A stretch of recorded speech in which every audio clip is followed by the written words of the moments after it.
and municipal attorney. D.N. All right, thank you. Ready? Yeah, I'm ready. Perfect. So, I actually am going to start a little bit more big picture because I was trying to explain sort of the difference between home rule and first and second class, and I think that it requires kind of starting at the very beginning to talk about how local government is structured in Alaska and why, and all of the various different classifications that a city or municipality or borough can have. And so I'm going to start with that, and then I'm going to drill down progressively to what what kind of powers we have as we're technically unified home rule borough under state law. And so then I'll talk about what the powers and restrictions are on us as a local government. Feel free to hurry me along or ask questions depending on your existing knowledge base and what you're actually interested in. But I felt like I had to start big picture to get to the nitty-gritty of us as the municipality of Anchorage. So there are essentially three different classifications for a local government.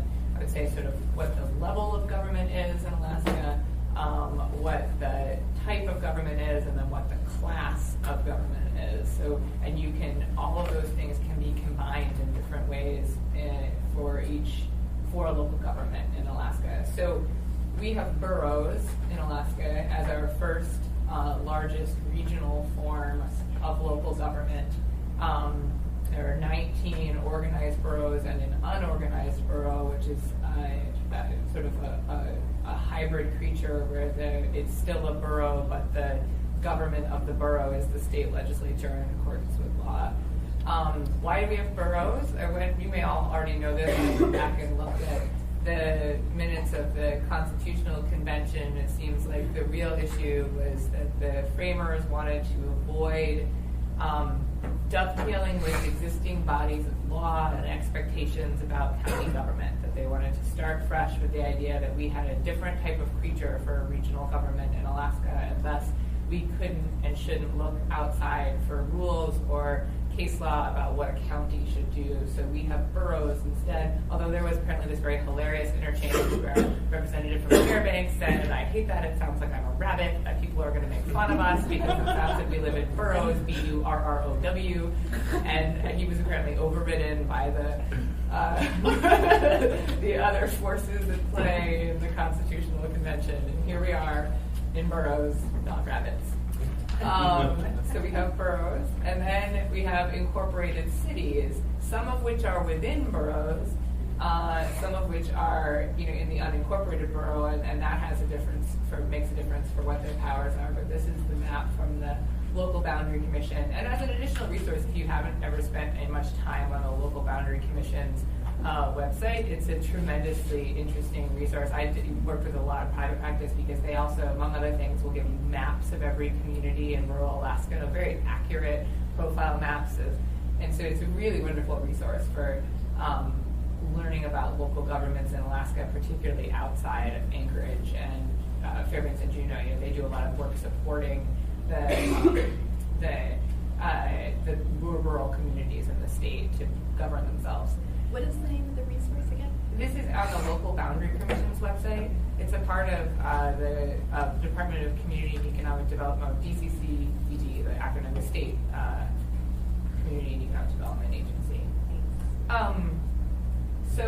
And then we also have this hybrid creature, which are local government units, which are a combined city and borough. So it's not that there's a borough and a city within it, but there's one government that is both the city and the borough. There's the city and borough of Juneau, city and borough of Sitka, city and borough of Wrangell, city and borough of Yakutat, and then the municipality of Anchorage and the municipality of Skagway. And again, contrast that to something like the Matanuska-Susitna borough, which is a regional government. Within it, there is the city government of Palmer, different powers, different people. We, in contrast, have one unified government. Same is true in Juneau, Sitka, Wrangell, and Yakutat. And then the next layer, so there's this sort of level of government, and then there's types of local government, and there's home rule local governments, and there are general government local governments. And this is a paradigm that exists across the country. There are 33 states that allow local governments to incorporate as home rule cities or as home rule counties. 17 states don't allow that at all.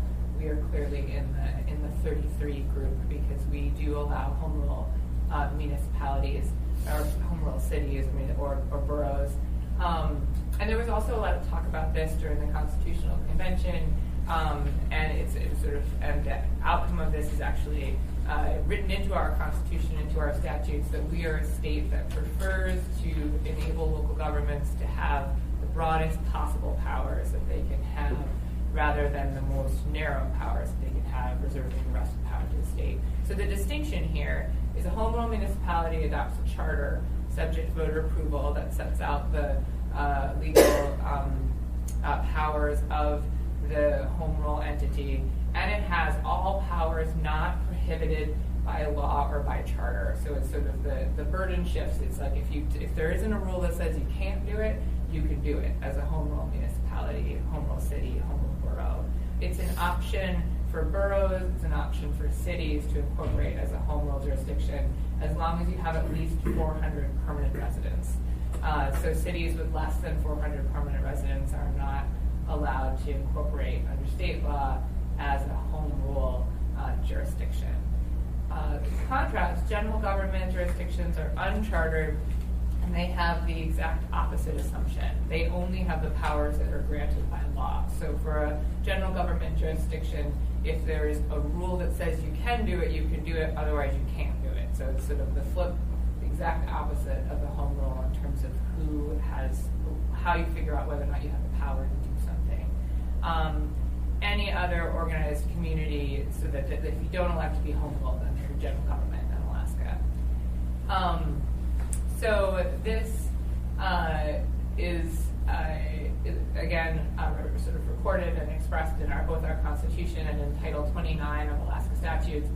If you're not familiar with Title 29, Title 29 is the title of the Alaska statutes that deals with municipal government. It is sort of the Bible on what we can do, what we can't do, and a very useful resource for thinking about. I'm not going to be able to go through, in the course of the time we have today, every single portion of Title 29 that applies to a home rule municipality or doesn't apply to a home rule municipality, so it's a good resource to try and access. You can find it online.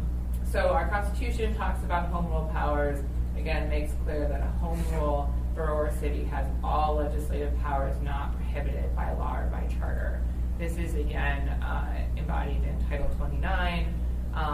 It goes the two pieces, right? Adopted a home rule charter, has all legislative powers not prohibited by law or charter. And then Title 29 also talks about general law jurisdictions, which says unchartered and has only legislative powers conferred by law. Chair, do you want to take questions? Do you want me to point out questions directly? Sure. Yeah, go ahead, John. Maybe you'll get to this, but an example like with the legislature allowed Uber and Lyft and so on, they said, I don't know the wording, but we can't do anything. Mm-hmm. So is that in this section that we put that? Or it's in Title 29. Have to search all of the code everywhere? And I'll get to that. do you have the handout that I passed out? Yes. There we go. So the thing I have passed out, which I'll get to at the end of my presentation, that's basically a cheat sheet. That's the list, that statute, that portion of Title 29 is the list of the restrictions that apply to home rule municipalities. And if you look down, I'll point out in the presentation, one of them on page 3 is the TNC's restriction. And so it starts with so that is the whole list. If you go through, if you want to cross-reference each thing of Title 29, those are all the things that, according with state law, are powers that a home rule municipality does not have. So, and then the state says you can't text or anything while you're driving, but you can walk, and then they made the exception except for inactive school zones. Is that going to be in here? Or? That's a good question. It may be, I'm not exactly sure where that one is, and I should say, as I just said, that's the list of everything. That isn't entirely true, because one of the cases that I'm going to talk about is there's a Title 28 case that deals with traffic laws, and there's a provision of Title 28 of state code that says local traffic laws have to be consistent with state traffic laws, and we actually went to court and lost. They said you can't have a municipal Title 9 traffic offense, which is inconsistent with Title 28. So there are some things like that as well that aren't in Title 29. That Title 29 is the majority of the limitations, but you're correct, there are some other nuances where, again, like our traffic laws have to be consistent. That's not in Title 29, that's Title 28 and Title 9 for classes as well. This is the majority of them. So then we have classes of local government as an additional layer. So we've got boroughs and cities, and then we've got home rule jurisdictions and general law jurisdictions. And then in Alaska, we also have classes of cities and boroughs. So we start with unified home rule municipality as a class of borough. There's also home rule borough non-unified. My understanding is the distinction here largely has to do with how a borough gets more powers. That's the distinction between those two things. You can also be a first-class borough or a second-class borough. State law does provide for third-class boroughs, but it's really a vestigial provision of the law because there are no more third-class boroughs, and state law says you are not allowed to incorporate a new borough as a third-class borough, so there will never be any third-class boroughs again unless that's changed. Sorry, Mr. Chair, do you want to? Yes, Susan. Thank you, Mr. Chair. So this came up last night, actually, at a community council meeting at Glen Alps, actually a community council that just restarted. And at the meeting, they stated that they thought they still had third-class borough status. But they thought that portion of the municipality still had third-class borough status? Yeah, before incorporation, I guess they were their own city, or the city of Glen Alps. They were, that's true. Yeah. They were still a city up there, but they are now officially a part of the municipality of Anchorage. They may have at one time, I'm not sure if they were a third-class borough at some point. They are not anymore. Okay. But I think they have some powers, though, that a normal road service area wouldn't. has it been built into their service area? Somehow, but it's because they were a different kind of entity Yeah. when everything merged. And I'm a little vague on it, but I should dig around. I have a write-up from Summit. Okay. Might have been Falsey or Summit beforehand that talked about that. But it is definitely different than. And then my guess is it's likely built into their service area powers because they're not a borough within a borough at all anymore. But that's, like certainly in your district, that is why we have this hodgepodge of service areas and people providing different levels of service, because when we were trying to unify as a borough, there were all these differences in how things were done and differences in how services were provided and what services were needed in the more rural areas of what became the unified municipality. Hodgepodge sounds negative. There's a I know. cornucopia of You're right. That's a much more positive term. There were a cornucopia of options. Hodgepodge is a glue used for putting over. I think that's Mod Podge. That's Mod Podge. Respectfully. And Basher is the other one that exists on the maps. Yep, that they were has in city. their own separate class of cities. So that's East Anchorage, and so we have a number of places like that. But on the old maps, Basher and Glen Alps show up as a green when everything else is white. Yep, And so they were organized. they were, certainly. And Fairview lost at the Supreme Court. U.S. Supreme Court. City of Fairview? The community of Fairview that didn't want to be annexed. Okay, then for cities, there are options as well. You may be a home rule city, a first-class city that is not or a second-class city. And so, essentially, many of these things are sort of like you can pick one from each category. We have like the city and borough of Yakutat, for instance, I believe is a first-class borough. It is one unified government, and so you can kind of pick and choose all these things. We are a unified home rule municipality, and so again, you can kind of pick and choose all of these different layers of what you are in terms of your class of local government, the level of local government, and the type. Are you home rule, or are you general government? And all that boils down to is what powers the municipality, each local government has, and what duties the local government has under state law is really what it all boils down to. And this comes from a handout that is, again, something that's produced by the Local Boundary Commission. And so it's, a good resource. I'm not going to read through all of it, but the sum is that there's certain powers and duties that cities have under state law: public education, planning, platting, and land use regulation, property tax, sales tax, city council composition, apportionment, election term of mayor, and they break down differently depending on whether you're a home rule city, a first-class city, or a second-class city. generally, a lot of these things are determined by charter or ordinance when you are a home rule jurisdiction, and then there are specific requirements and specific limitations on powers for first-class cities and second-class cities. This goes on here. Yeah, Suzanne? Yeah. Thank you, Mr. Chair. So, want me to go back? Yes, please. So in that first one, like second-class city, under public education, the city is not allowed to provide this service under any circumstance. Mhm. So if you have a second-class city and they're not part of an organized borough, then they would fall into the unorganized category. So And then the state provides the And so service. the state would like run the school, there'd be no school board. And I have a question. I'm not sure exactly how second-class cities in the unorganized borough, if there is an unorganized borough, I don't know, Mike, you're looking like you might know the answer. So, I used to practice education law. Yeah. Most of them end up within like a hub district. So they go into, so it was like the Lower Kuskokwim School District, and it was huge, it was the size of Ohio. But then there was like the Nome City School District, but then there was also the, whatever the borough, there was an organized borough up there. So outside of the city of Nome, then there was like a borough school district as well. Mhm. So the school districts are pretty much as varied but they all end up having governance. Mhm. The only state school where state is running it that I am aware of are Mount Edgecombe, and then also the Alaska School for the Deaf and Hard of Hearing, which actually then is subsumed into the Anchorage School District.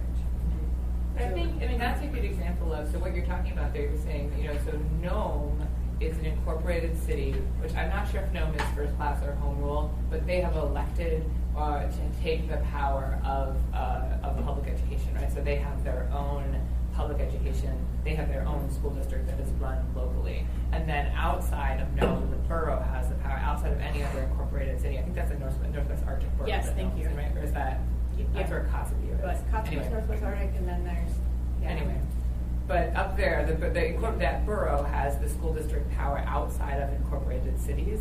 But then there are some cities that can elect to not have the power, or they don't have the power because they're not they're a second-class city within an organized borough. So then they have to go to the borough school as opposed to creating their own school district. Utqiagvik is that way, Yeah. or Marrow, they are part of the North Slope Borough School District on their own.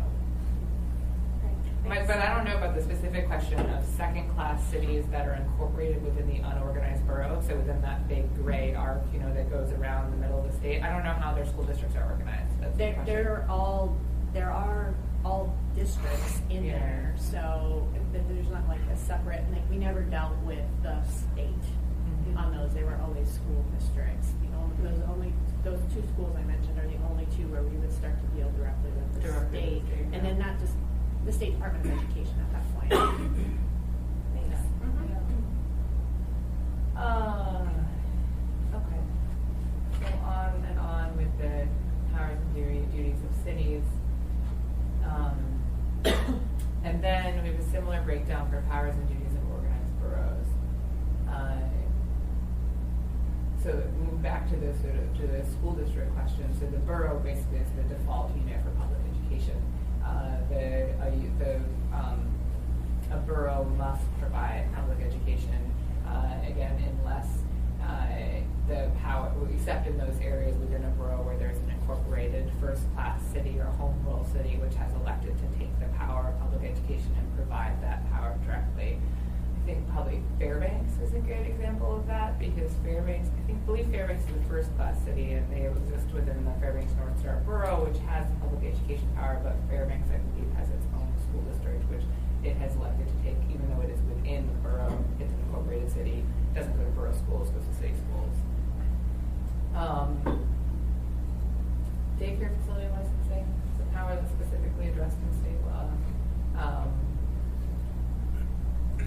Then this list of fireworks, solid and septic waste disposal, housing rehabilitation, economic development, etc., EMS communications, all is actually addressed in state law for first class and second class boroughs as a power that those boroughs have. So what we end up with is this cornucopia of different combinations of types of local government and levels of local government. So it's a little bit hard to see on this map at this scale, but see like the pink boroughs are unified home rule boroughs. We're pink right there. And so is the city and borough of Juneau, so is the city and borough of Sitka, Wrangell, etc. North Slope Borough is a non-unified home rule borough. We've got, again, this various different jurisdictions. Everyone had each, when incorporating, the boroughs have elected different levels of status, different types of powers. That is as a second-class borough, why not? So, and then back to us. So we, again, are a unified home rule borough. So we talked about that means basically two things. We have a charter drafted by this fine group of individuals. And our charter, as I mentioned the other night at the assembly meeting, actually reiterates the fact that the municipality may exercise all legislative powers not prohibited by law or by this charter. Some of the common, and then in terms of what the limitations are on municipal powers, again, we have a series of limitations that we've prescribed essentially for ourselves in our charter, and then there are a series of limitations that are imposed by state law. Common limitations that come up frequently in the charter, taxing authority. There's the limitation that the taxing power is vested solely in the assembly and can't be surrendered, delegated, or suspended. There's the 3/5 requirement for any sales tax ordinance, 3/5 vote for any sales tax ordinance. And then there's this restriction on not taxing property owned or held by the United States, the state, or the political subdivisions, well, except to the extent of the fair market value of the private interest. There's the tax increase limitation, the tax cap, that's another common one, comes up frequently in our charter. Service area restriction, this was a subject of litigation a few years ago about the creation of new service areas, altering or abolishing existing service areas. There's the limitation on incurring municipal indebtedness, which actually, Mr. Chair. Could you go back to this abolishing or creating service area language? Is it right there? Is that up there? Which line is it? It's section 9.01, right there at the top, service areas. Subsection A says service area may be created, altered, or abolished only with the approval of the majority of those voting on the question within the area affected. And then there's more specifics. You can So the conversation about the building safety service area, to delete that would require a vote of everyone in the building safety service area? Is that what? If you were going to actually abolish the building safety service area, yes, there would need to be a vote. I would say something that has happened before is we have moved certain powers to be area-wide powers and out of safety of service area powers. And so that is something we've done where we've kept the service area, like the highway policing power. We do have the authority to move powers between service areas, like from being a service area specific power to being an area-wide power through ordinance, because that's not specifically covered by subsection 9.01. But if you're going to get rid of the service area entirely, that is something which would need the vote of those in the area affected. No, that's an important distinction. Thank you. It is, yeah. Yeah, go ahead. I apologize. I like calling on people for you. Well, let's look at that, because were we to want to expand the building service area, take a dual majority vote, everybody in and the people to be added, so we can't. But that's not what she just said. What she just said is we could actually move the powers from the building safety service area to the municipality in general. And I don't believe that's correct. That's what we did with the highway service, the highway police power. Remember when we moved the power of highway policing throughout the municipality? We took that out of the service areas and moved that to. That was just different because it's a new power. Police, highway, building safety area is not a new service. It's a service that's been split up. Yeah, I think what I'm suggesting is not moving all of the powers of the building safety service area, but if, for instance, we wanted to add a new, I don't know, some sort of like earthquake permitting inspection power to the list of area-wide powers, which would be paid for out of area-wide dollars and exercised on an area-wide basis to address, I think the specific problem you're talking about is there a way to, talking about like options for providing an additional level of oversight over construction in some of our rural areas that were more heavily impacted by the earthquake, right? That's the kernel of what you're talking about. We have addressed problems like that in the past by carving out what the actual problem is and making it an area-wide power, and as opposed to, I'm not really suggesting that you take all of the powers of the building safety service area and turn them into area-wide powers and just make the building safety service area sit there with no powers. I'm just saying that we have in the past carved out certain specific powers and made them area-wide powers through specific edits to the code. I believe we did the same thing with the EMS, emergency services that are provided by the fire department, which is limited to its fire service area, but the EMS power is provided on an area-wide basis. Same people, different funds.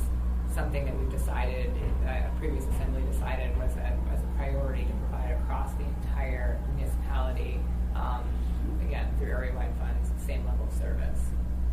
So, does that make sense?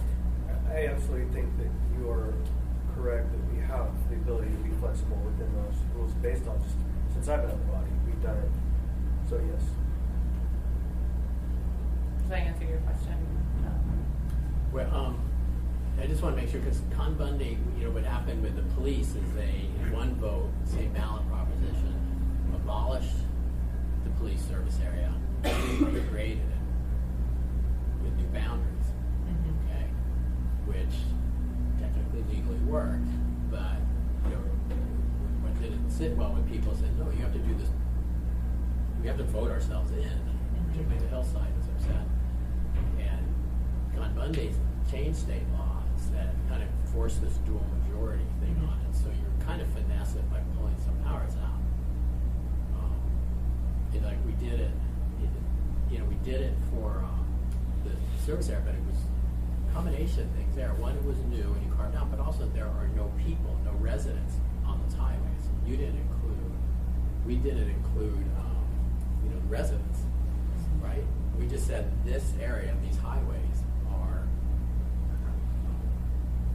It's not entirely true. We've carved out the highway patrol power to be an area-wide power throughout the municipality, right? And that includes the portions of the highway that run through the middle of the municipality. So right now, and I sat in extensive meetings with APD trying to figure out how we would track like ticket revenue and how it flows into because now tickets that are issued from the highways are area-wide dollars, and they go into area-wide, this area-wide pot of money, and are used to basically pay APD to do that area-wide policing. So now the highways from, we go through the middle of town on the highway and then back out toward Chicago River, and that whole highway corridor is policed by APD, but through the contributed area-wide dollars that are, again, I think that whole calculation of inputs through the ticket revenue and area-wide tax dollars pay for that service. And there was policing in a large portion of that area of that roadway already, but now we're paying for it, and the decision there was that highway network is really used by the whole municipality because people are commuting both ways. It is simply not just the residents of one area or the other. It's not that are using that highway corridor, and so we're all now paying the bill for making sure that it's safe. So that was sort of where we went with that. But it did carve out a portion of a service that was already being provided within the police service area. Can I bring another nuance? Do we have time? Sure, we have a little time. Okay, this is coming up. It's kind of on our plate now. Is expanding the Golden View Rural Road Service area to include properties to the north where Mountain Air would go through. No one lives there. So this says residents. So we could do an ordinance or something and say we expand that. There's no vote needed. I guess what might be a vote. Yeah, this last paragraph here. The assembly by ordinance may consolidate. Where is it? There's one that says. If no qualified voter resides in the area, the written consent of the owners of all real property within the area affected. So you need the written consent. So I assume somebody owns that land. Okay, He's probably the developer. Okay, well, that's good. Somehow I just glanced over. Of Yeah. all, like 100%? Yep. It's Have only to agree. three. If there's no one who lives there. Not 50%. Basically, no plus qualified one. voter resides in an area. Right, but so the property owner has pure veto authority. Yeah, until they sell it to somebody who, until they, like, this is specifically, I assume this is to deal with land that's owned and subject to development but not yet developed, right? I just think that is an area that we should contemplate an amendment to if this is a code and not a charter. That This is the charter. It's the charter. We should still contemplate a charter amendment that is a majority. It's crazy that a single person could stop 10 people from coming in if they wanted to. That might be the implementing code. I mean, there's code that implements this. I would love to know that because it's a highly unfair circumstance where one person could stop 10 people from joining. Well, I'm not sure that so I'm not sure the scenario that you're imagining. So there isn't a situation where if there are 10 people who are there who are living in the area. Not living, property owners, people who own chunks of land. Oh, so you're saying like let's incorporate a huge area. Well, then what you would do is you'd incorporate everybody else's property and not that guy's. Which is crazy. Yeah, I mean, I like that's a scenario that is. That's tyranny of the minority to be strict. Property owners don't vote. Registered voters who reside in the service area vote. Yes. But that's a different question. We're not there. This is if There's nobody who lives there yet. We've got 10 developers who own. You're saying you have 10 developers who own 10 different parcels of property. 10 old families that own a piece of land in this area. And they don't vote there. They vote somewhere else. Yeah, because they're living down in downtown because they like the condos they can have, and yet they're outside in between two neighborhoods, and we want to bring them in. But again, one person having that kind of authority is incredible. But I don't think that's what happens. Is I think you could bring in one of the other people, so they would just not get service.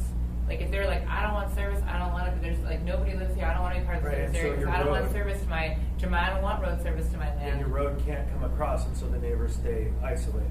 Right? It's a linchpin piece of property. I could imagine many scenarios in which one person completely chokes everyone else. Yeah. That's an incredible amount of power we've granted by charter. That is true. So I think that's an area we should put on a list somewhere that we could make this better. Thanks, Chris. Let's keep going. Okay. Limitations. We are talking about limitations of non-indebtedness. Disposal of utilities. We talked about this section a lot when we went through the MLP process. And if you recall, we adopted a new section 16.04 that provided a different route for disposal of municipal light power other than this provision, which was actually adopted during the ATU sale. So then we get to what I hinted out to you guys, 2910-200, which is in large part the list of carve-outs of things that are dictated by state law for a home rule municipality that we as a municipality do not have the power to change, though we generally have all powers. A few highlights. Number 3, annexation and detachment. That is prescribed by state law. We can't create our own processes for having, annexing a neighboring community or allowing a portion of our municipality to depart. Charter amendment, that process is set by code. It's also set by Constitution, so that one's really not changeable. 2920-020 is Open Meetings Act. We can't create, we can't make our meetings less public than the state requires, or than the state requirements. Assembly composition and apportionment. That mostly for us has to do with how the required reapportionment after a census that's set by state law, and we're required to comply with that. Ordinance veto by mayor. The limits of that power are set by state law. We aren't allowed to change that. Then we get into a bunch of random ones. E and this number 21 concerns if we are going to levy a civil penalty against a minor, we're required to do that in accordance with a process set by state law. My personal favorite, as a mom of multiple small children, we are not allowed to adopt any law that makes breastfeeding in public illegal or in any other way penalizes that. Number 33, alcoholic beverages. We do have the power. That's sort of an enabling law. Makes clear that we're allowed to regulate alcoholic beverage possession, use, sales, etc. Number 40, that's a really interesting one that has come up several times in my tenure here. We aren't allowed to pass any laws that restrict possession or use of firearms or knives, so we can't try and make the jurisdiction, limits on handgun possession or anything in the municipality. That is a state power. Number 41 is state law about use of drones and images captured by drones. That was something that came up when the drone legislation was passed 2 years ago. This here, John, is the one that you brought up, right, for the regulation of the TNCs is number 43. And then I kind of ran out of steam and underlying more things, but there are a whole, again, there's 67 different separate provisions of Title 29 that apply to us and create specific limitations on what we can and cannot control as a local jurisdiction. There's also case law on point where that have sort of plumbed the edges of where these issues come up. Municipality of Anchorage v. Rapaski. This is just sort of a few samples. There are a number of cases on this issue. The 2001 case that confirmed that the mayor has the authority to veto the school district's budget. Simpson v. Municipality of Anchorage. This is the case that I brought up earlier, John, that makes clear that our home rule power does not override the requirement of AS 2801-010 that motor vehicle laws must be consistent throughout the state. We used to have a provision of Title IX that violated that. L Street Investments v. Municipality of Anchorage. This has to do with special assessment districts for the downtown improvement district and whether or not that was a violation of state law, and the court said it was not. And so with that, that's all I have, and I'm happy to take any questions or engage in any discussion that's helpful. John. No, I think can we do these tip things? Tax increment financing. And there were sliders. I've heard both. That no, we can't do tips, and then we can. There was a state law change 2 years ago, right? You're talking about the SB 100, the change to the that concerned whether or not we could do this sort of economic development tax incentives. That change that created more freedom to do different types of tax incentives. That's what allowed us to bring forward the downtown housing tax incentive and would enable us to do, essentially it gave us kind of carte blanche to figure out any other way in which we want to provide tax incentives for economic development, whereas previously the state law that was very, very narrow, made it very hard to apply for tax exemptions. I'm not sure about the tax increment financing question, but I could look it up for you. And when did they make that change? SB 100, that was 2017. I think very was when it was passed. Yeah, it's very recent. Okay, That's so I what may have old rethinking prior to 17. it's possible. So the conversation still happens. No, you can, no, you can't. Right. It's just not clear yet what the powers that we have are. That conversation hasn't percolated out practically, because I hear it both ways still. Thanks. John, sorry, Suzanne? Thanks, Felix. So on the 3/5 majority for sales tax and the court case that said no, actually all that's required is a simple majority, right, to change the charter. How can we reconcile that? Because that, on the one hand, there's that perception that we're getting around the charter if we require a simple majority. I know for each of those there's a language in that. But how can we clear this up so that we don't have that conflict? Well, the challenge is, so the case you're talking about actually concerned a different provision of the charter. There's a provision of the charter that says you have to have a 3/5 vote to amend certain portions of the charter. It's like the meta provision that says you have to have a 3/5 majority to get rid of the 3/5 majority for a sales tax, right? And that provision was the subject of the litigation because the court concluded that clearly violated the state constitution, which says that, I think it's Article 10, Section 9, which says that the people have the power to change their own charter by a simple majority, right? And that makes complete logical sense to me, right? Because otherwise, one set of voters could say, we really care about this one thing, and you need to have a unanimous vote of the people if you ever want to change the charter to get rid of this. And so if the people lose their power you're surrendering the future power of all voters to a current electorate, right? So it makes complete logical sense to me, and it also is very clearly again aligns with the Constitution. So that was the provision that was the subject of that litigation. The issue here is that this provision doesn't say that you need 3/5 majority it's not a charter change, it's just a 3/5 majority to enact an ordinance, right? And so it is tough, and I think this is the logical conundrum that we always run into whenever we send something to the voters that says, okay, we're going to do a new tax and like a marijuana sales tax. we're going to amend the charter to provide for that, and we're going to carve it out of the sales tax limitation, that's completely legally fine, because the people always have the power to amend their charter by 50% plus one vote. But we do always run into this logical hurdle of the fact that our charter contains this requirement right now that a 3/5 majority must vote on any new sales tax. That I don't think that provision has the same constitutional problem that the other section does, so I don't think it's illegal. So it's just going to sit there, I think, causing people to wrinkle their eyebrows unless and until at some point the electorate gets rid of it. That's my take on it. Yeah. Meg? So can I follow up on that? It feels like a little bit of an end run around the provision of the 3/5 to enact a tax if we're simply saying all we're doing is changing the charter, when the actual practical outcome is we're enacting a tax. And that particular type of question hasn't made it to the court yet, is my guess, is because it's not happened. So that set of circumstances hasn't happened. Yeah, it says someone challenged the ability of the people to amend the charter by 50%, like that scenario, like in the marijuana scenario where we amended the charter. No one has challenged that and said that's unconstitutional because you're violates the charter. My prediction based on existing case law is that lawsuit would fail, because the court has clearly said that the Constitution says you always have the right to amend the charter by 50% plus one vote. You can't take that away from voters by adopting some provision of the charter that says no, like we're somehow putting some restriction here that says you can never amend the charter in the future. But you're right, that particular set of facts has not been challenged in the court. So if we simply put it out that we wanted to enact a sales tax that didn't require a charter amendment, of course that would be a 3/5 majority vote. Is there a circumstance where that would exist on its own, or would it always be through a charter amendment?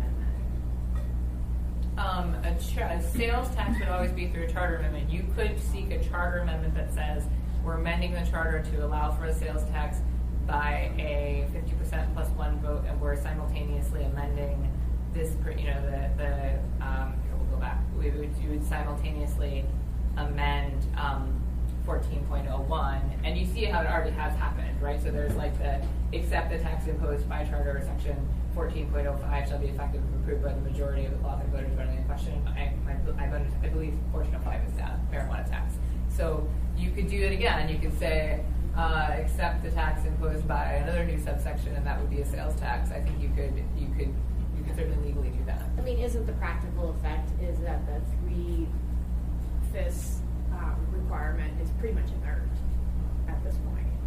It's inert, is that what you're saying? Yeah, or just. I mean, it is, except that I think that you all see and realize whenever we send something to the voters, it has a very significant life in the mind of the voters, even though I think legally it is not, it can't bind us legally to ever, to never change that.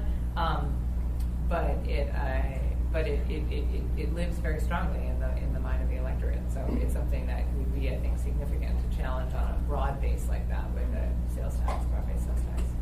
Thanks. Chris? Yeah, and just one thing that Bill has been really careful to talk about every time this has been done for the last many years is that we're generally creating new sections of the charter when we do these actions. We're not intending to amend the old language, but creating new sections of the code.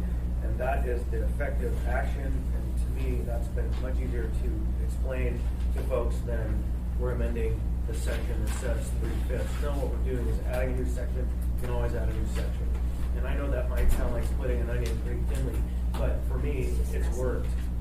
It just makes for messy law, in my opinion. Oh, I agree with you. And then we have all these random taxes that are in there why do we have a marijuana tax in our constitutional document? Like, it's only because we have this provision in our constitutional document. So it is sort of messy, but it is the reality that this is what we have in our charter, and a limitation that people feel very strongly connected to. So.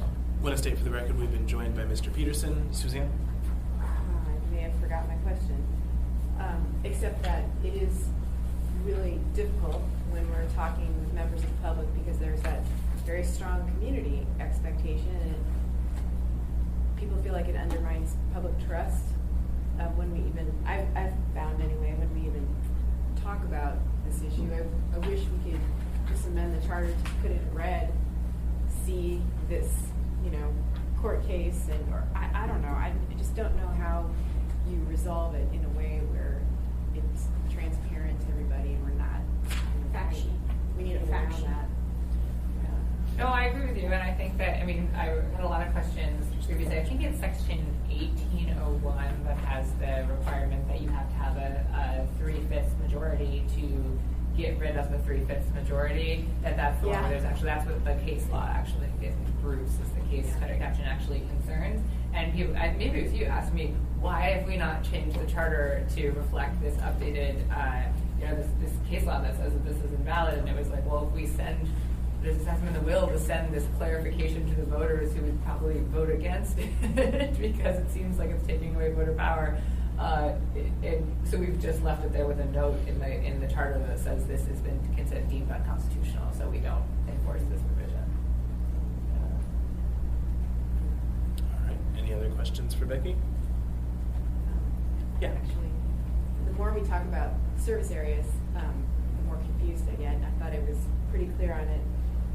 Is it, if we look at like policing power, I mean, that is, those are different, we have different service areas for policing. And Turning an Arm and Girdwood are different from the rest of the municipality.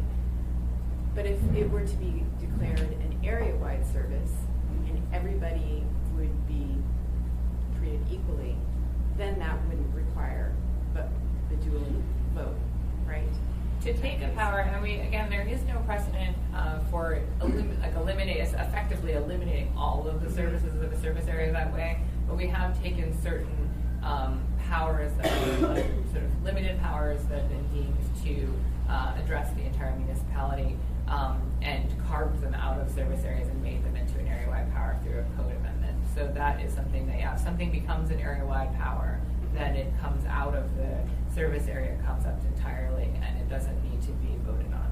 Because area-wide power isn't just a big service area. Area-wide power is something that's exercised Totally by different. us as a borough on an area-wide basis. Everywhere within the municipality, we exercise that power. So I think that's maybe where some disconnect with conversations with the public might come in, because it's just perceived as, well, you're just making this a big service area. But no, that's a different thing to make it area-wide, right? Yeah, I mean, it in some ways has the same practical effect, and it just means that the service area, the concept is like who pays for it and then what service do you get, right? And so things that we provide on an area-wide basis, everybody pays for and everybody gets the same level of service. So it in some ways has the same practical effect, but the municipality as a whole is not like it isn't a service area, it is just, again, it's a unified home rule borough that provides powers on an area-wide basis, so it becomes one of those things that we provide on an area-wide basis. I believe the library is also used to be a service area and then became an area-wide power. So, thanks. Thanks. All right. I don't see any other questions. Thank you so much. How are you? Doing okay. Doing blacktopping this morning and finishing a project in my area, so I'm running a little behind. Did you meet with Ann? Yeah, that's good. I was going to be on time, and I got 2 phone calls this morning, so I was running late. And when I got there to where they're doing the blacktopping, it was just the perfect wrong time to be there. What, you can go over here.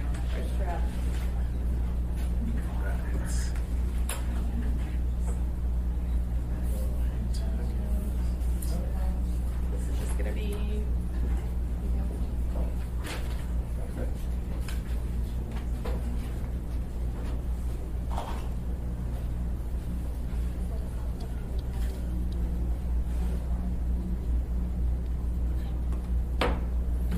Hi. Hello.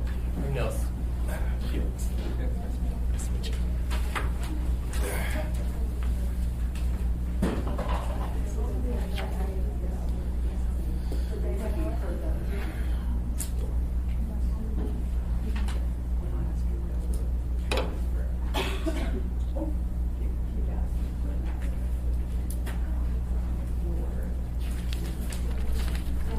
Anything exciting going on in Juneau, other than governor picking on the unions again? There's supposed to be another announcement today. I think special session and the Laddie Shaw appointment, or the Burgess appointment. That's what we're waiting on. I wonder if this will be our current school board member. Oh man, I don't think he has a chance. Let's see. I have to say hi. Yeah. How are you? Good. Good. How are Rose and the kids? Everybody's great. Good. Yeah. Rose just finally got to do a work trip in Cox's View and sort of then we got a vacation in August, so he Oh. without the kids, so it's like a real. Super. Axel lost his first tooth, and he was switching schools to the one closer to us. So yeah, And the house? great. Good. Yeah. Good. We I didn't know. get painted, but I know Mandy came down to see Rose in August or something like that. she's got her own room. Good. Well, say hi to her and tell her we miss her. Yeah, for sure.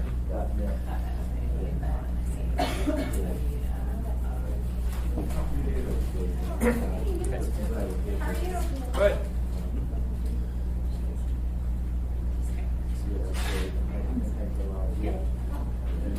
Yeah, back to reality, I took my wife this morning, the little man-made lake we had down in Winsong Park had ice forming on top of it.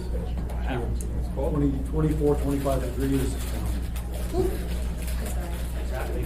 Yeah, that's surely getting there. Ready or not? I was. I mean, that's how these things go. You kind of keep bringing it up. Bail out. So it's 4 weeks off, a week or two off, instead of 2 weeks off. 96 there today. Get ready for it, because this is going to be about 10 degrees above if you got the barrel. Yeah. That's hot. 96, jeez. All right. I think For a golf course, we use a discount. Play 18 holes for $20, which is about a third of what you would pay. So that's a good deal. Yeah.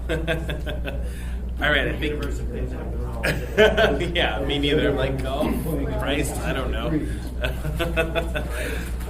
All right, I think we are ready to turn it over to our next presentation on AML by Nils. Thank you for joining us today. Yeah, thanks for having me. I guess for the record, or I don't know what, my name's Nils Andreas, and I'm the Executive Director of the Alaska Municipal League. It's my first time presenting to this group, and I'm glad for the opportunity, and really hoping that this can be something of a dialogue. I am not sure what expectations are of AML from the Anchorage Assembly, and what the relationship you'd like, what you'd like it to look like. But I can tell you a little bit about who we are, what we're doing, and where there's the opportunity for you to engage, or where our paths cross. So that's my sense of things going forward. Do we have an hour? Or? We do have an hour, yep. Okay. Sometimes I forget to ask, and then I lose time. So AML is in its 69th year, so been around for a very long time. I have not been around for as long a time. Relatively new to the organization, just over a year, when I moved from the Institute of the North doing Arctic and international national policy issues to a local government role. And actually the scaling down from different levels of government to local government has been really, a lot of things have been applicable and a lot new. So I'm still learning my way around local governments, and diving into the policy side of things, especially under the current conditions in terms of budgets and state decision making. But I'm loving where I'm at, and really excited to be working with each of the different local governments that we are. We represent 165 cities and boroughs in the state. All but 5 of those are members, so whether they're members or not, we still speak to local government issues, and are supportive of things like local control, local decision making, and really maximizing and supporting local governments as best we can. The ways that we do that, I provided kind of a one-page, here's who we are, what we're doing. We host 3 different conferences each year, 2 legislative conferences, one in February and one in August. The August legislative conference rotates around the state every year, and it's really where we set our agenda for the coming year. So we develop and work on our position statements and priorities. That gets fed into the November conference, our annual meeting, where members participate and especially the business meeting and vote on both the position statement and the resolutions. I have looked back at our resolution process over the years, and 15 years ago we were pushing out 20 resolutions, and 5 years ago it was maybe 5. So I've kind of erred at this point on more resolutions the better to get members talking, and so I think you'll see this year quite a few resolutions in front of members, and both to stimulate conversation and give me direction. Also at the November conference, we have policy workshops. Many of the affiliate groups meet prior to, so the Alaska Government Finance Officers Association, the Alaska Fire Chiefs Association, the assessors, the clerks have a robust meeting for quite an extended period prior to the conference, the municipal attorneys, so everybody's kind of meeting under this umbrella that AML convenes. And then during our conference, concurrent sessions focused on kind of current policy topics, best practices, basically training where applicable, and engaging members in conversation. So, and the November conference is here in Anchorage. It is, yep. And that used to rotate around the state, and it really just makes sense to hold it in Anchorage, and it's something we're really glad to bring here. I think we have roughly 1,000 people come in over the course of that week, and just over 400 for our small 2.5 day piece itself. The other legislative conference we hold is in February in Juneau, and that's where we take all the things that we said we were going to do and evaluate progress during the legislative session and talk about current legislation, budget, and municipal impact.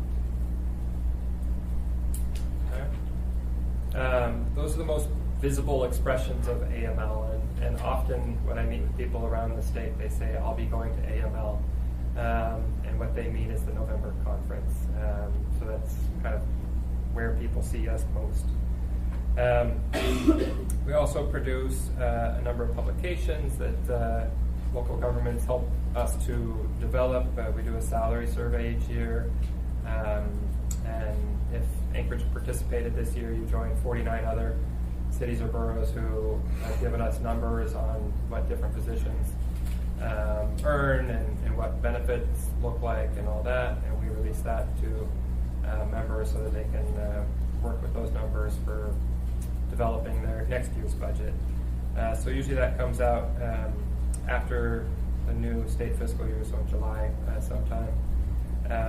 We do a municipal officials directory, which we send out to legislators and to members. It lists and gives information about all 165 cities and boroughs, contact information, powers, different departments that they have, municipal officials, elected officials, and kind of key municipal employees. So it's a good resource that if you don't have one, that's something that we can make sure that all the assembly members have, and you can order those online. And then we produce a local government primer that we use as an outreach tool to inform the public mostly, but also legislators about what local governments are, what powers they have, what differences between them, and what AML positions are out there with respect to any variety of issues, but including things like local control and decision making. In addition to the conferences, I'm trying to bring in more opportunities for members to engage through member-oriented workshops. So for instance, October 8th and 9th coming up, we have a PERS workshop for non-state employers where we'll run through current status of PERS and what we're worried about is coming. So we'll try to assess kind of what might be on the horizon in terms of state decision making. Is that here in Anchorage? It is here in Anchorage, yeah. But I think Anchorage has a few folks, both in the school district, the municipality and the school district have people attending that. But things, and we've tried to hold the line on and have held the line on the 22% and continuing payment of the additional state contribution. We're worried that the additional state contribution, when it doubles next year, there's going to be additional pressures on changing that relationship. I would expect legislation to reflect that and probably try to change the nature of the 22% guarantee.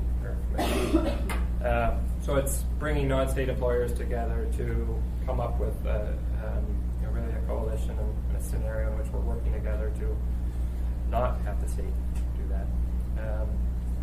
The other workshop that we're hosting that week on the 9th is a cost collaboration workshop, and for those municipalities with education powers and associated municipal school districts, bringing those groups together to talk about where we can see cost savings and cooperation to bring overall costs down. And it's not a you're spending too much, and there seems to be a lot of conflict between school districts and municipalities and across the state. And I'm not saying there is here, but I think the idea is where are there lessons we can learn from, where are there successes that we can build from, and how can we better work together on driving costs down in an environment where fund resourcing is decreasing and everything is getting more expensive. Is that all day in Anchorage? And where in Anchorage is that? Yeah, so I think the PERS workshop is at the Lakefront Hotel, formerly the something, and then the cost savings workshop is just down the street at the Coastal International. Coast International, yeah. And Barbara, you did email us all of that information on the workshop? Yes, I did. Okay. And then we did send out invites to the school board on that? I do not believe we did forward it to the school board. If we could do that. Okay. Thank you. Yeah. The thing to know about the PERS situation is that we have got bad information from the actuary about a decade or so ago. The state of Alaska did, and they told us we were looking like we were going to be in positive territory, going to have more money available for retirement, to pay retirement for state employees than we needed. And so the state actually lowered the amount that they were paying, and then they found out that the actuary was in error by a large margin, and we've been trying to catch up for the last decade. And when we had surpluses when I was in the legislature, we appropriated extra money in there to try to get caught up, and even with a robust stock market, we haven't been able to get back to where we're supposed to be. Right. Yeah, so those workshops are a chance to do some, I think, reaching out and to other partners, bringing more people kind of under the tent around some of these issues, and also develop strategies for approaching this next legislative session, which the advocacy piece is a big part of what we do. I'll talk about state advocacy in a minute, but on the federal side, we participate, our members in both NACO, the National Association of Counties, and NLC, the National League of Cities. I think you participate, members of both. Did we send people to NACO? Yeah, I don't think we sent people to NACO. Just NLC. You're members of NACO. Right. You should participate in NACO. Let me say that. And they do serve different functions. So NACO focused on counties, much more focused on things like environmental regulations. PILT is a big one for most local governments. Secure rural schools is a big one for most local governments. But I found them really good on the infrastructure and transportation funding side, which is something that NLC doesn't always pick up as much on. So some of those aspects are really useful. And then On the NLC side, economic development has been really interesting, I think, on that front, taxation. So each has value, and I'm glad for your participation, or at least your membership in both. Your membership in NACO means that that Alaska can have 2 board seats. So it's big. It's important on a bigger picture front, even if you're not actively participating. But it's a good thing to be paying attention to. And then NLC, we actually AML is basically sponsoring all other cities in the state for anybody under 20,000. Since it doesn't make sense to have everybody try to be a member of NLC, we sponsoring the entire state basically for their participation, and that gives everybody access to their grant management tools and other advocacy efforts.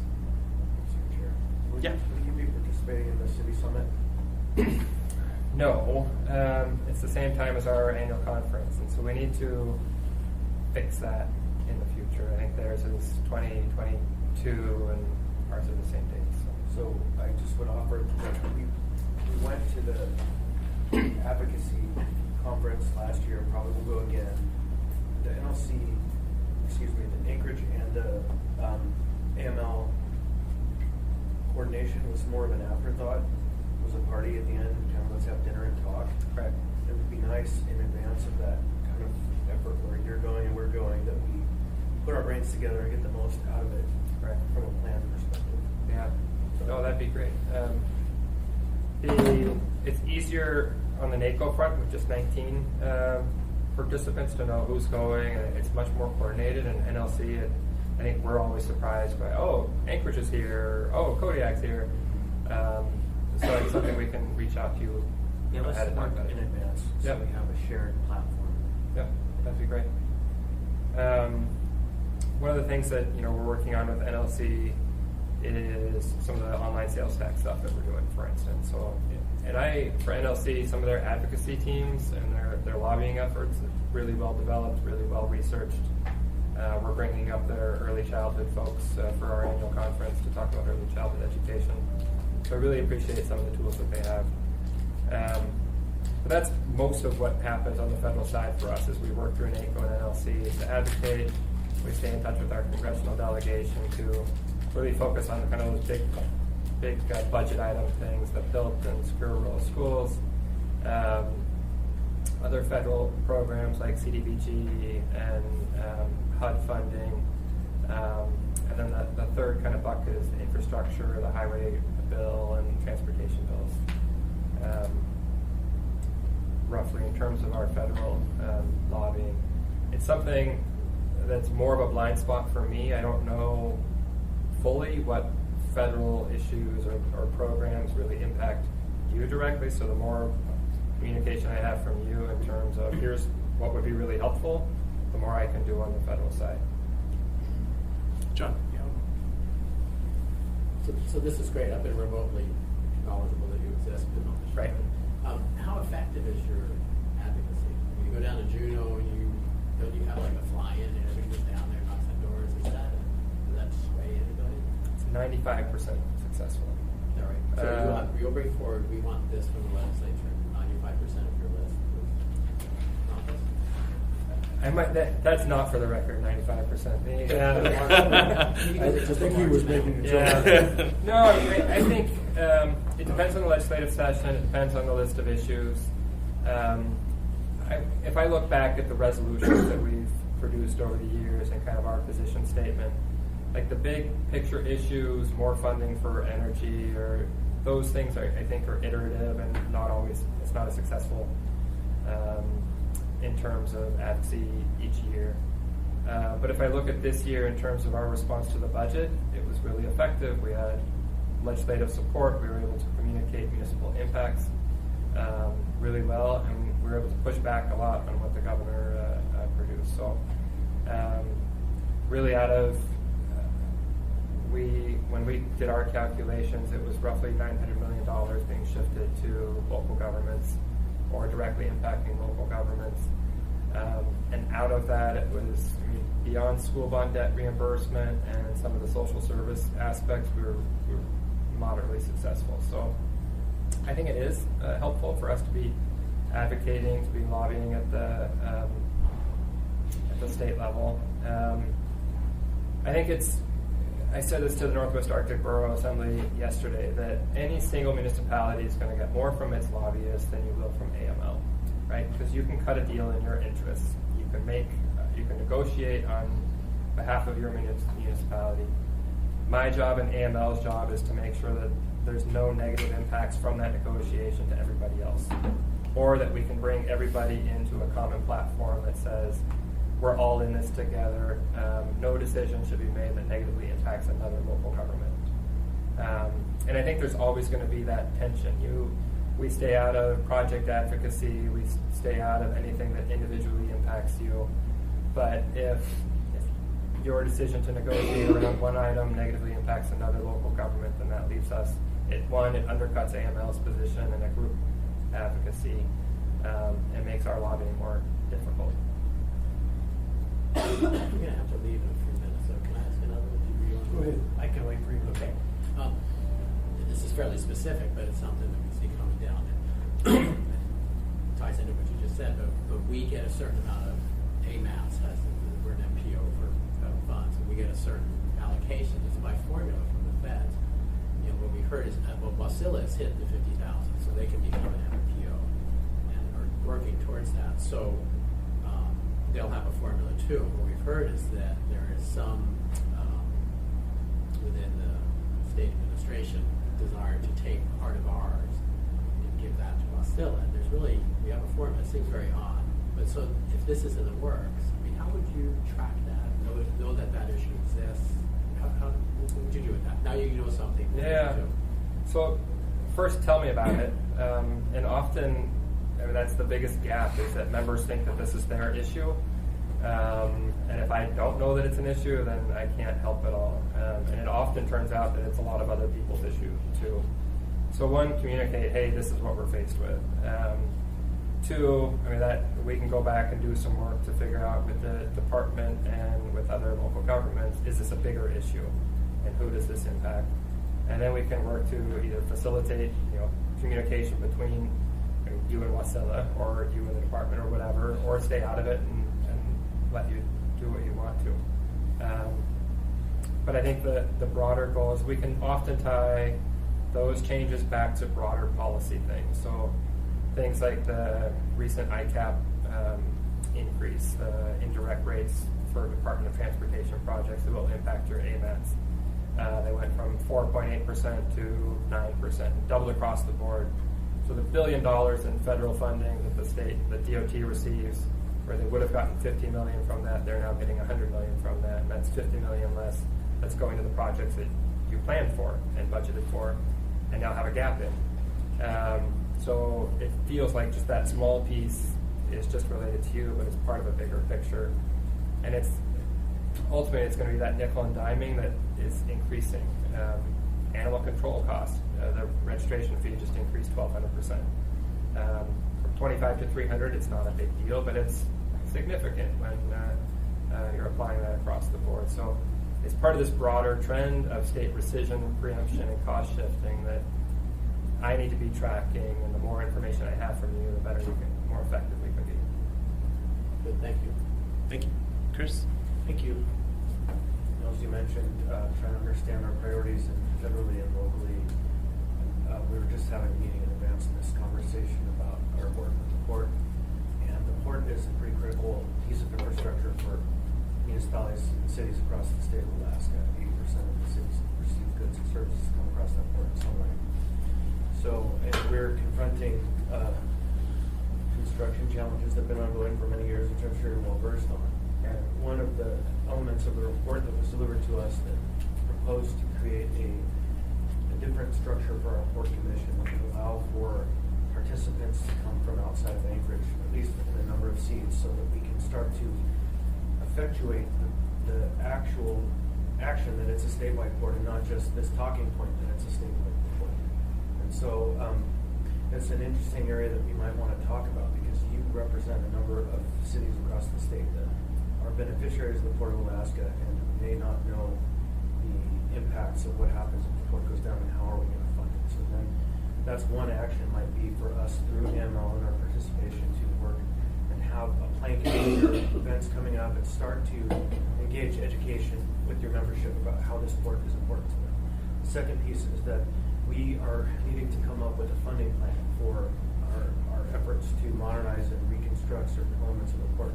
And that's going to require outreach at the state and federal level. And so probably what we want to do, if you're interested, is create a shared sheet of music and help get that conversation moving. Because currently there's a sense of it's just Anchorage's problem and they're not managing it well, and so let's not even think about that, or let's try to take it from them, or all these conversations are underway. What we really need people to do is start aligning behind the concept that's pulling together. Yeah.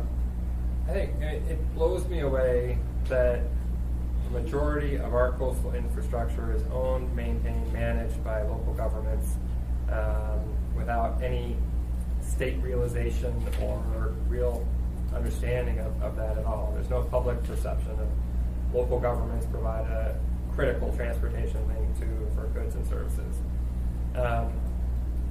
So, I mean, for me, it's to take that, the Port of Alaska and place it as part of a broader picture, right? Where all these ports are a system, and I think you've done a good job of talking about a system with the Port of Alaska as providing a significant anchor.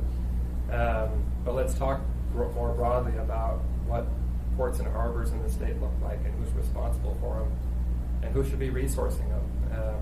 And it shouldn't just be a local government responsibility. I think there's state and federal investment necessary. I think that's to say, yes, let's talk more about that. But I think that's exactly the point, too, is we can take all those issues and place them into a broader context and be supportive. We can't take a position on this port should get funding, but we can take a position that says all ports owned by local governments need resourcing necessary to keep them sustainable. And we can come to your conference and tell folks this port needs funding and it's your port. Why don't you join us? Right. For sure, we can make that case. Yeah. So it's interesting from the conference perspective. So we had more people from the YK Delta attend the annual conference than from the municipality of Anchorage.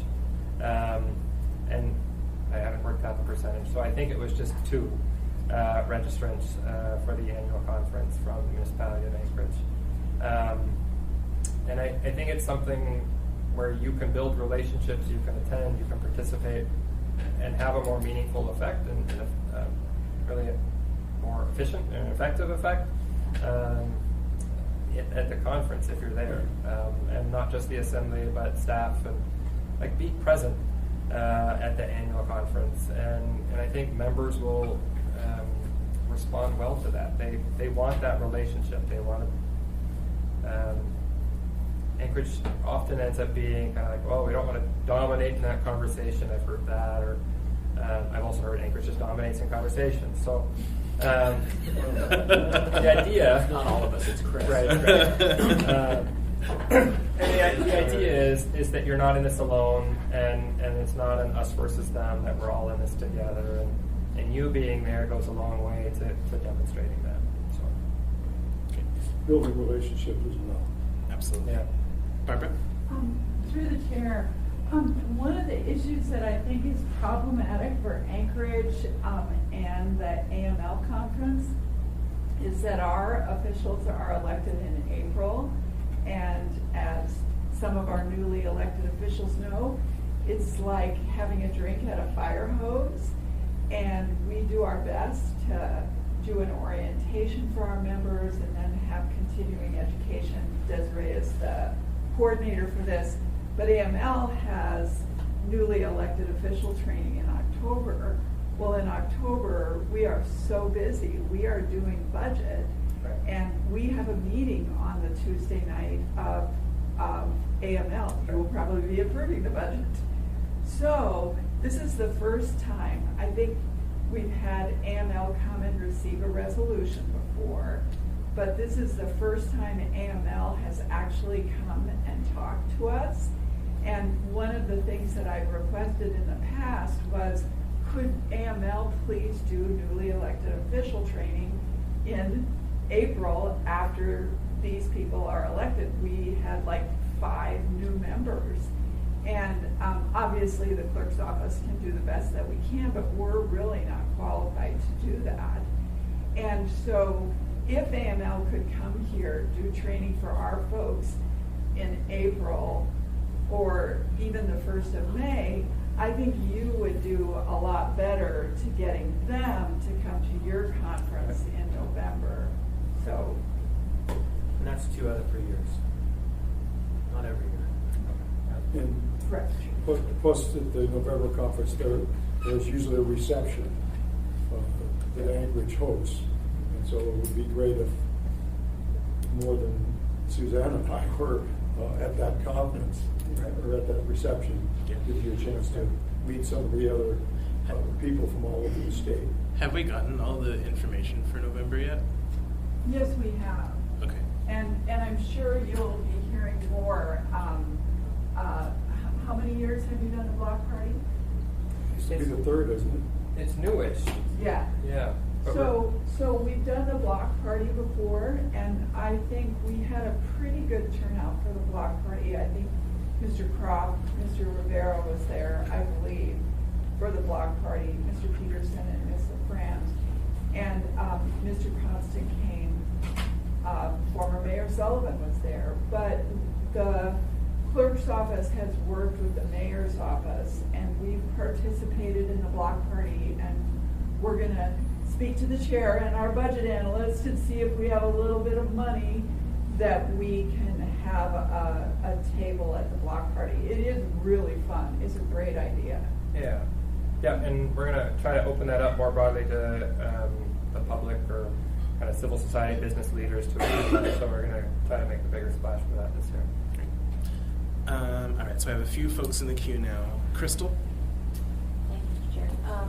I guess kind of back to the conference and that, and I appreciate you being here because I too, I've definitely heard of the municipal league, but I really couldn't tell you a whole lot about it. So Yep. thank you for giving more information. But kind of back to the conference and the question or the comment that Chris was making in regard to trying to help the entire state recognize the significance of the port and kind of what we're faced with here locally, yet it's kind of a little bit of everybody's issue. In the conference, is your agenda set already? Do you do breakout sessions? Are you doing just informational types of segments? And is there an opportunity for Anchorage to really present?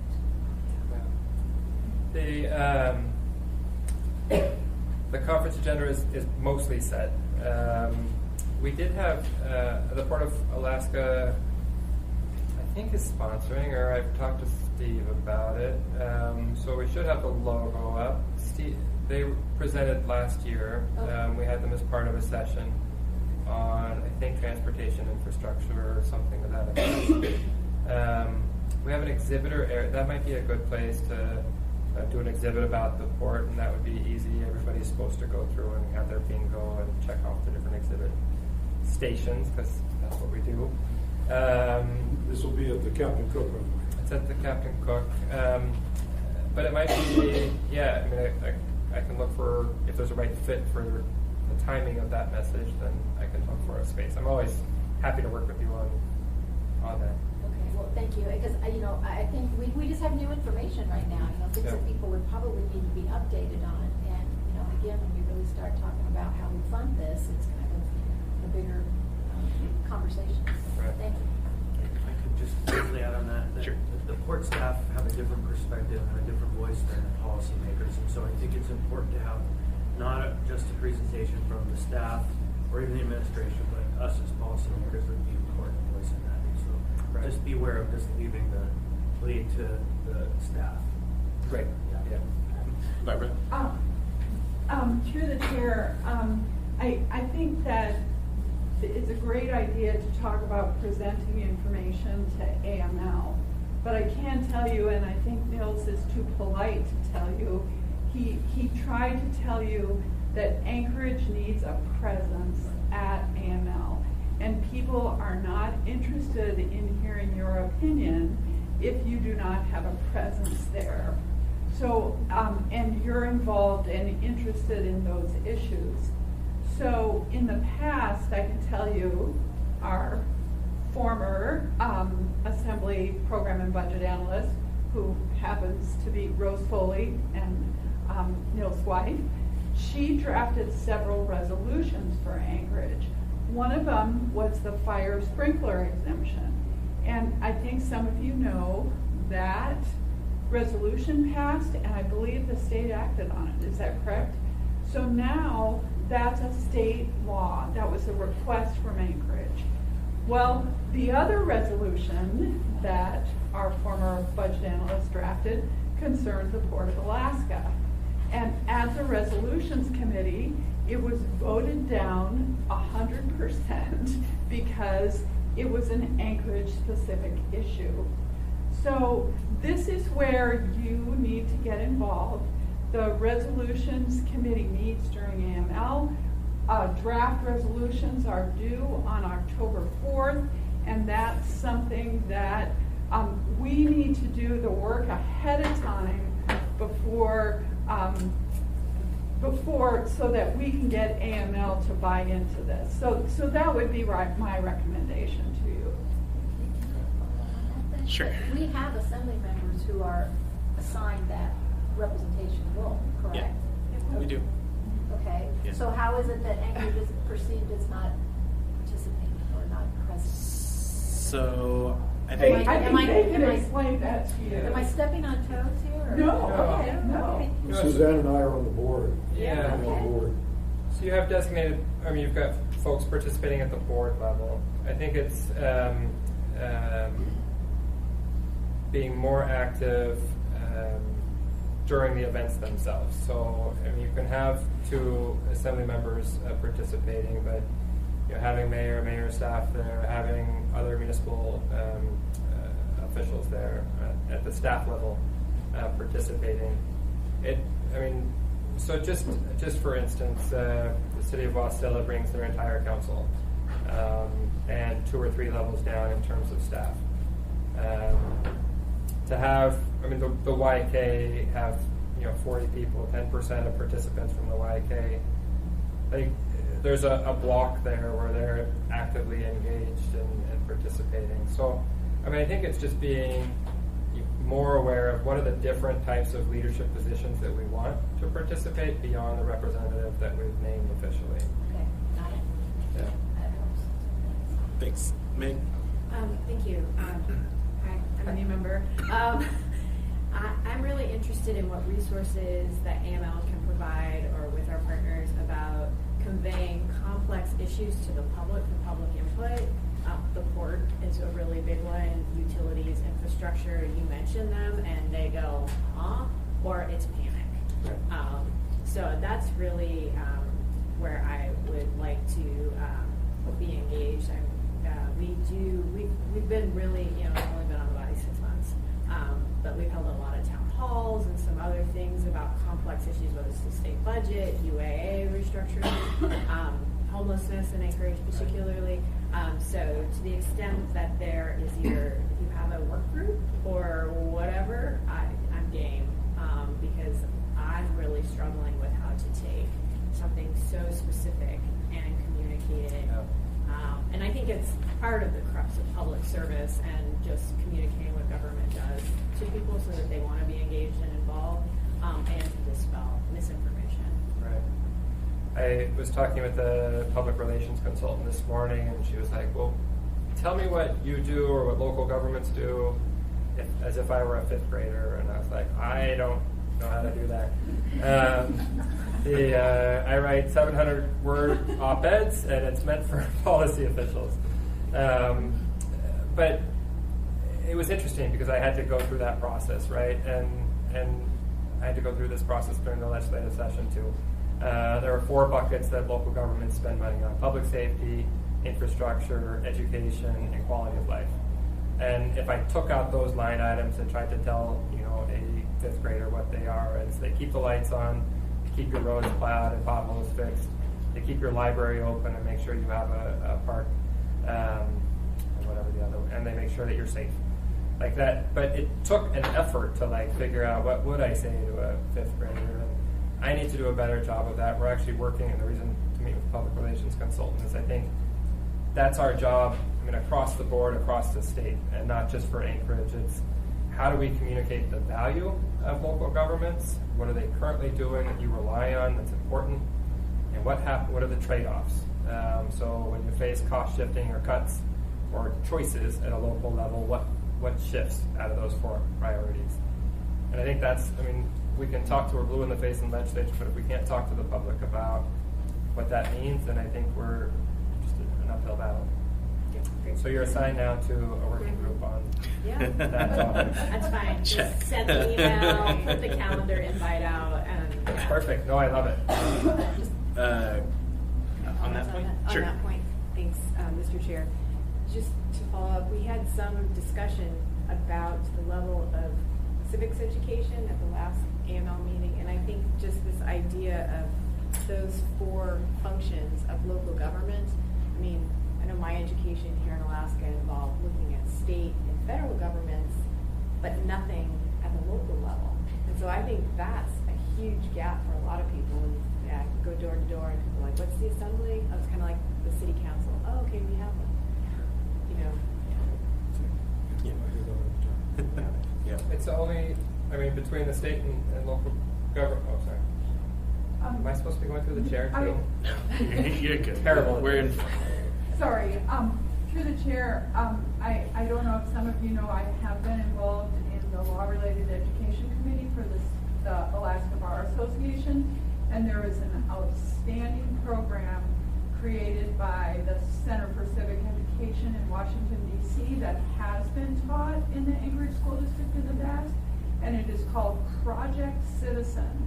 And so there's the We the People, the Citizen, and the Constitution that's been taught in the high schools, and we had some national award-winning groups, but it's a legislative hearing on constitutional issues.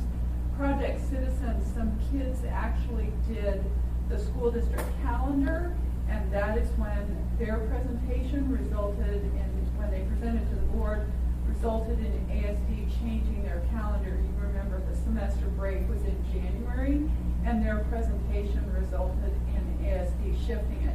And I do remember I was a judge for that, and one of the presentations was trash the tray. They didn't like the food at school. So anyway, there is a program. It is called Project Citizen. If anyone is interested in it, I have some materials in my office. Thanks. Chris? Yeah, I want to roll back the conversation a little bit. Barbara, you referenced a resolution that failed 100%. What was the topic of that resolution? The Port of Alaska. Right, so that's what I thought it was. I just want to make sure I was clear. So, and this is more instructive, I think, to our process than you.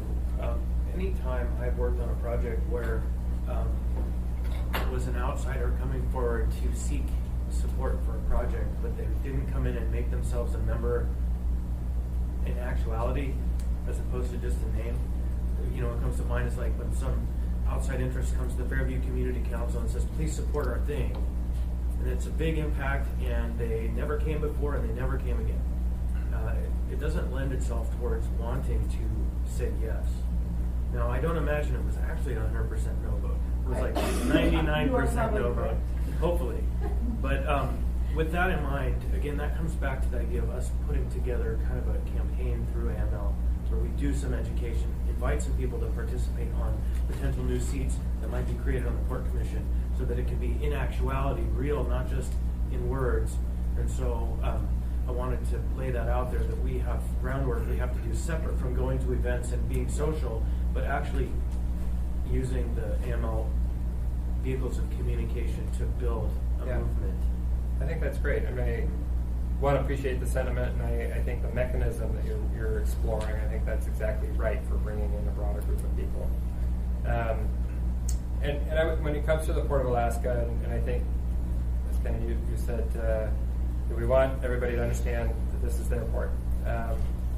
They want you to understand that their thing is your thing, right? So every local government, every community in the states want everybody else to know more about what they're facing.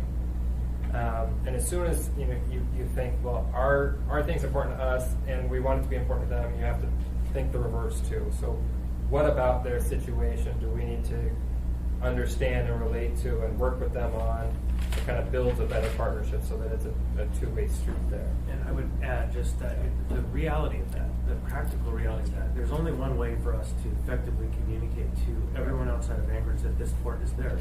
Right. And if we go there, it's a flipping nightmare. And that's the tariff, right? And so if we actually were to raise the tariff to pay the cost for everyone else's goods that are coming through our neighborhood, then their gallons of milk go from $12 to $18, right? And so that's the work we have to do, is figure out how we can, in advance of some blunt force tactic that costs us all painfully, we are able to build a sense of unity around whatever framework we approach. Right? So that's the one way that we can understand their needs, is when they scream at us because their goods and services explode in cost. Yeah. All right, so I have a few folks on the list now. Pete.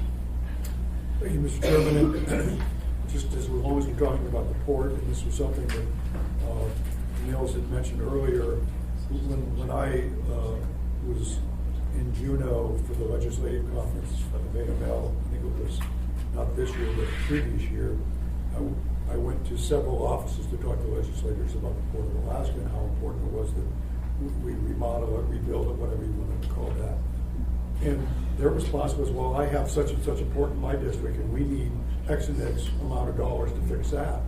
And if, there's not very many legislative districts in the state of Alaska who are not on the coast somewhere where they don't have a port that needs work.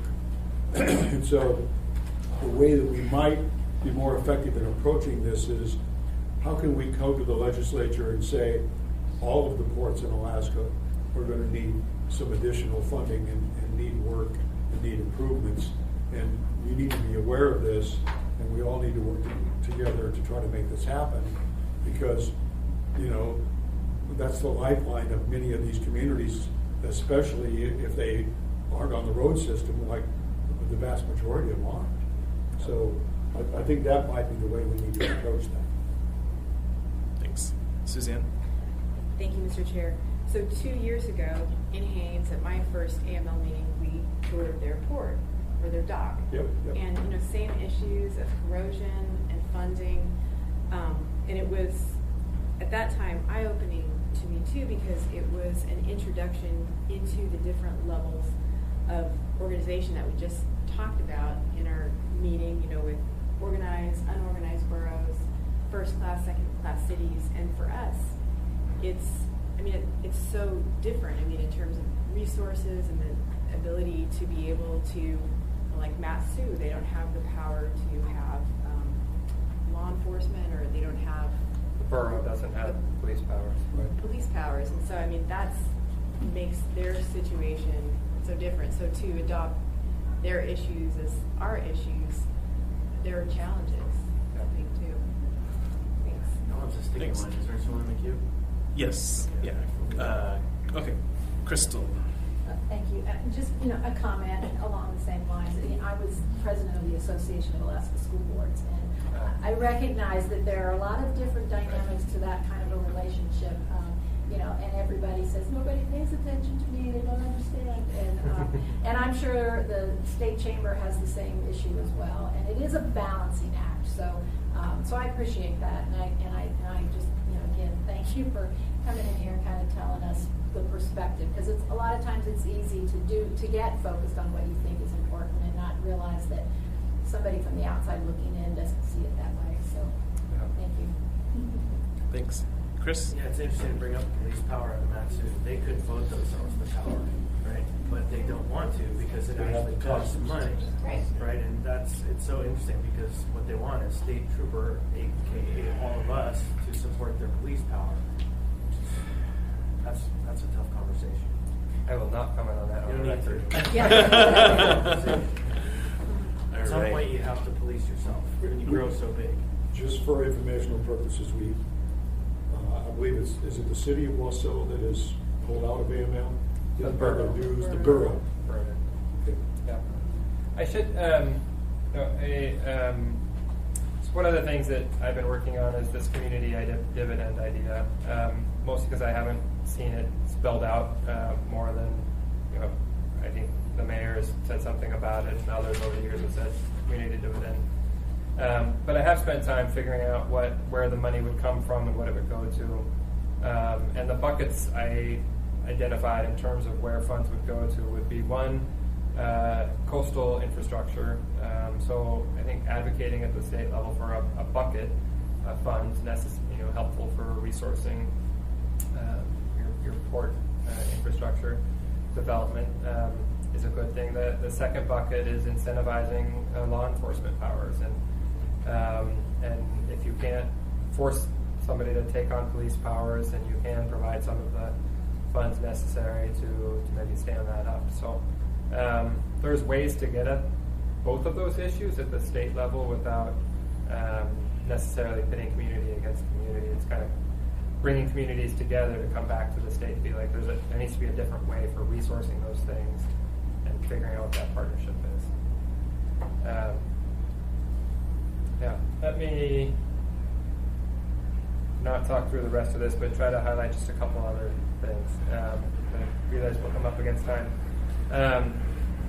So I don't think Anchorage participates in either of these because you're Anchorage, but the Alaska Municipal League Investment Pool is a pooled resourcing. It's an active money market account where members participate and they've got easy access and there's no fees for their service. Anchorage manages its investments separately, but it's an area where if you didn't want to have direct management of those, it's an easy way to support AML and to support that process and others. And then there's the Joint Insurance Association, which is mostly made up of some of the smaller local governments. We are working on kind of bigger things, so we're working on a health association plan, which again, I think Anchorage is self-funded, so it doesn't apply to you, but that would be something potentially for other local governments. And then the bigger thing is the online sales tax initiative, which if you haven't seen something about, you will. I know you don't have a sales tax, but as you consider stuff, it'll be out there. So the online sales tax process is such that Wayfair said it's now possible. You have to streamline, you have to have single level statewide administration, which means centralization. So we'll put together, we have an intergovernmental agreement, we have a code, a statewide code for remote sellers, we'll form a commission, we have bylaws for the commission, and we have an administrative structure and software that would take care of all your exemptions, your rates, and reporting, and have that in place. So just as you're thinking about things, that's one of the bigger projects that we're working on. The value to local governments from that, not to you, is roughly $46 million.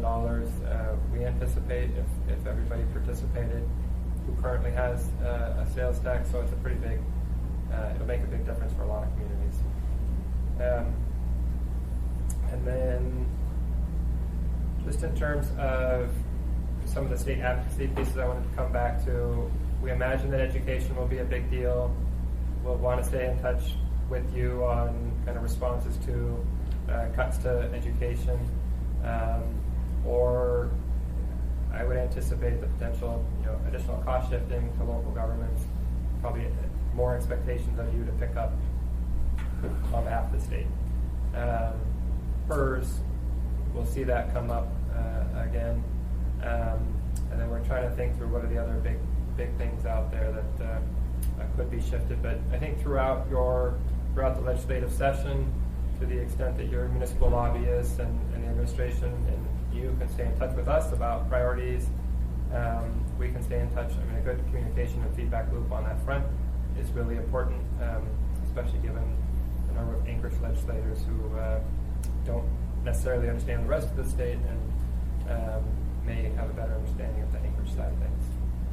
Chris? Did you mention because you did mention PERS, but conversation about returning some members of the state and the local government system to like a Tier 5 or whatever it might be, that would be a defined benefit program. Have you guys been following that conversation, Chuck Cobb's bill? Yeah. Yeah. So, we're definitely interested in having that conversation. We've passed a resolution, and we would like to engage in that conversation through you, through all the parties, through Chuck Cobb's office, Yeah. Just keep that on your table too. Yeah. We talked a little bit about that Right. before we passed our resolution. Yeah.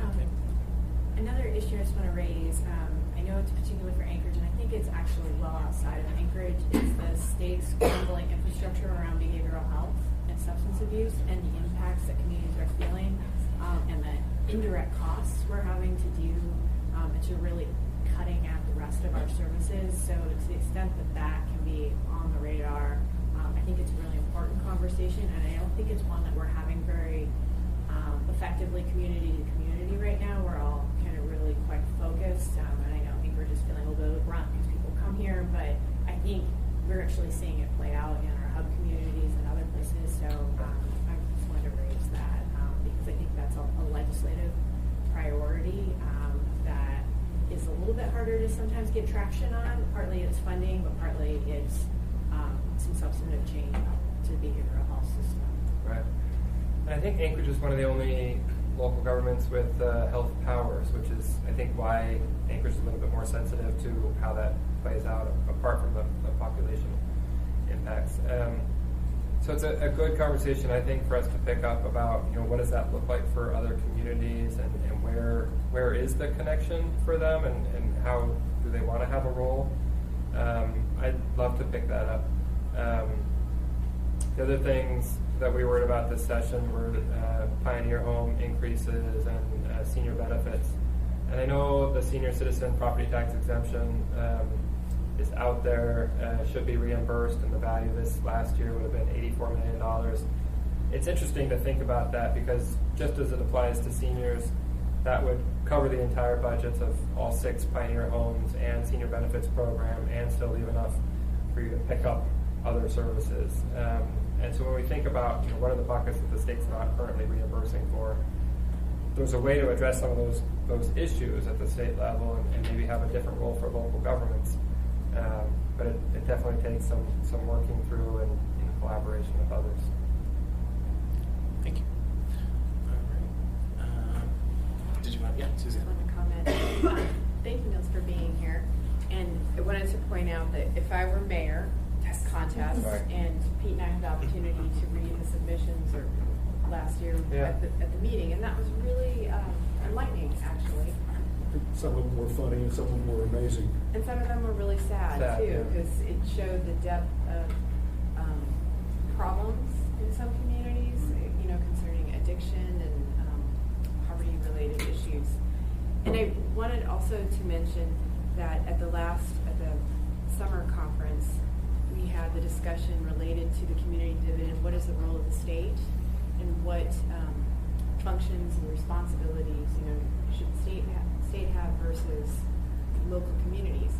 And I think that's a really timely discussion too. I mean, we talk a lot here in Anchorage about being further insulated from the goings on at the state level, so that we're able to be more resilient.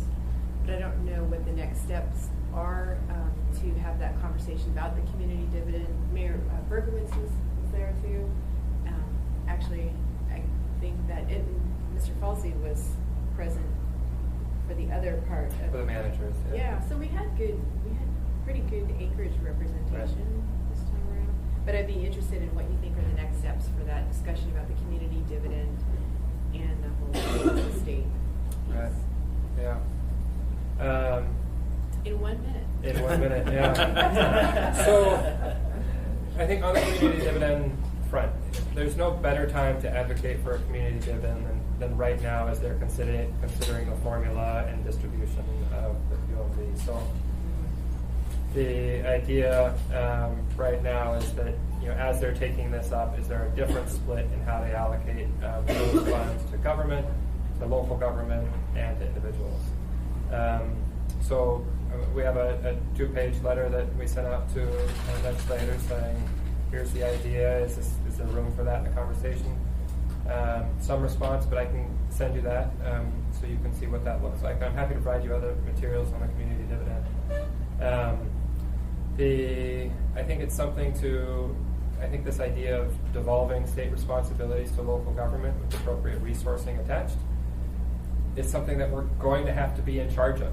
Otherwise, it means the state saying, here's what you're left with. It's a great idea with both sides of the equation. It's a terrible idea how they've been doing it. Right.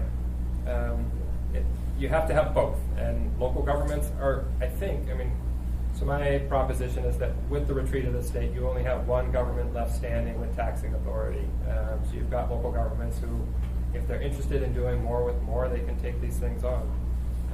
And it'll be up to you what you take on, but you need both an incentive and some ability to resource that, but to have that negotiated. And so I think what we want to do is provide a platform for that negotiation, and we've had good discussions with even OMB on we're open to that devolution and finding resources, but there's a lot of sensitivity, there's a lot of lack of trust, there's a lot of risk averseness to that conversation that we'll all want to be part of. So, but I'm happy to come back even and talk through what that could look like and go from there. Thank you. Great. It's pretty close. Thank you so much. Yeah, thank you. All right. Tell your wife